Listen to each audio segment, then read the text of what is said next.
you may be asking yourself, how did we break the car?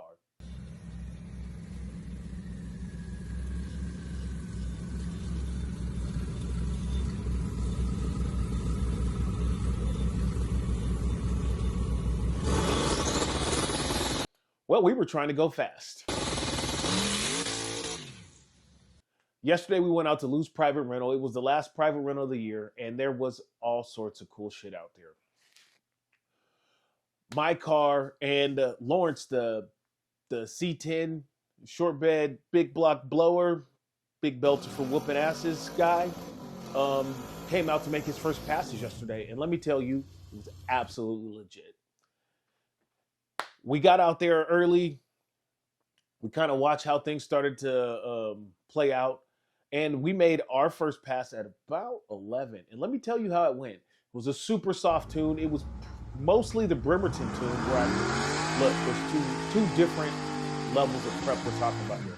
At Bremerton, I test and tune on Friday nights because it's a ton of fun to go race. They don't necessarily lay down a ton of prep for this. At Pacific, at a track rental, they prep like real cars are coming there. That track was absolutely glued down. This was my first time on being on private track rental prep, and let me tell you, like, the car was set to go to the moon on the pass that broke. So the first pass, we go up 95% Bremerton tune. We just kind of extended our ramp out to like 15 pounds or 17 pounds, whatever. We left on 2 pounds of boost at 2,500 RPMs off the trans brake, and it hooked and booked. I flat footed it all the way out. It kind of leaned out a little left, and then we drove it back right and went through the traps at 137. This car has so much more left in it. And it was a 9.8 something pass. Absolutely. Now there's my PB. Bam, right off the bat. First PB. We came back around. We let the car cool down. We were prepping to go make another hit. Somebody, matter of fact, right before Lawrence's first pass, the guy oiled down the track. And it was, matter of fact, it was Lou. It sounded like he blew up his torque converter. That's what everybody was saying. I don't know, man. But I'm glad he's okay. He didn't put his car into the wall. Big white cloud of smoke. Mustang limps down to the big end of the track.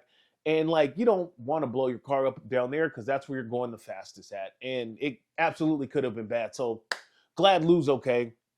That took an hour. So we're back in line waiting, talking to people, hanging out, doing the thing at the track. We come back around. We get in line to make a pass when it looks like it's about time. Robert jumps in the car, uploads the tune, changes the magic, makes the ramp way more aggressive. We start at like 7 pounds. We go to 20 in probably the first 120 feet. We were shooting for 890s. I absolutely know this car has an 8-second pass in it. We just need to iron out the suspension so it doesn't beat up on our CV shafts like it did. Because, look, I'm pretty sure I'm part of the drive shaft shop's snapped bolts deal, because apparently they've got a bunch of axles out there snapping bolts right off. And that's literally what happened to me. So the pass where we broke, we had a launch set at 3,500 RPMs, and we left on like 6 pounds of boost. That's not enough to snap an axle that's built for 1,500 horsepower. Like, something isn't adding up here. So we come up for our second hit. Big burnout, nice and smoky. I'm pulling in. I see the lights drop. I'm sitting on the trans brake trying to build the boost so we can, make some steam. I want to go 8s. Let it go, and then bam. I couldn't feel it. TJ sent me, my buddy TJ, he sent me a clip or a picture of my wheel hop and leaving off the trans brake, flat-footed, letting go of the button. I couldn't feel it, but there was absolutely some wheel hop going on, and it absolutely shot my whole CV joint out of the car. And it breaks, I pull over. They push me off the track, and then we more or less load the car up. The guys at the track, pretty cool about the whole thing. I'm coming back. We're gonna go 8s. I tasted these nines.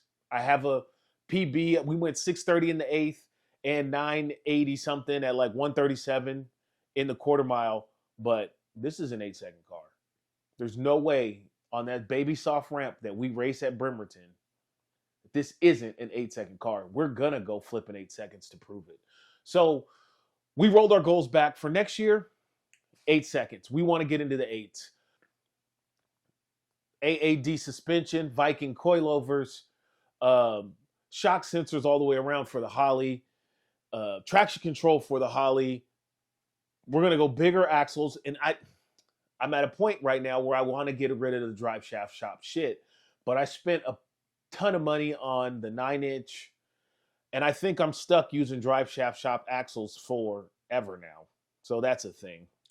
But we need to get that ironed out. And once we get that ironed out, this car is absolutely going to fly.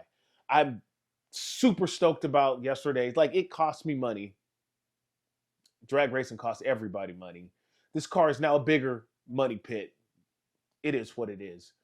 But, God, going like that 9.8 pass, it felt good. It went straight. It hooked up. It squatted right. Like, there are changes we need to make.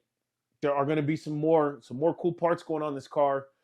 We're getting a parachute. I'm going to get the cage certed. I'm going to have to go get my NHRA license. But this is just a glimpse of what this car is capable of. And we will drag and drive it in the future. It's going to race a whole lot more next year. And I'm stoked. Like, there's no other way around this. I am absolutely stoked about, the end of our season, even though we only got to race a handful of times, was pretty epic. And I'm looking forward to next summer where we iron this car out some more. It goes faster and faster, and we work our way into the eights. And I might be a little optimistic, but maybe even deep eights. So who knows?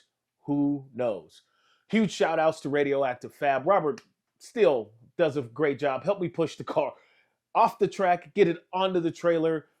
This morning we woke up game planning, texting each other about what we're going to do to make this thing faster and how we're going to make this the Mopar in the local area. And there's some pretty badass cars out here, but we're coming. We want to be part of that talked about group. If you want to talk about mortgage stuff, my Candly and Linktree are both in the description of the video. If you want to talk about a VA loan, leave the question in the comments, or don't hesitate to hit me up. I'm more than happy to serve another veteran. If you like what you see, click the like, share, subscribe, and comment button. It's not super hard. Look, here's subscribe. Here's watch the next video. I'm Byron Thomas, a veteran and a loan officer from Clear Choice Mortgage. I can't wait for next summer. Peace.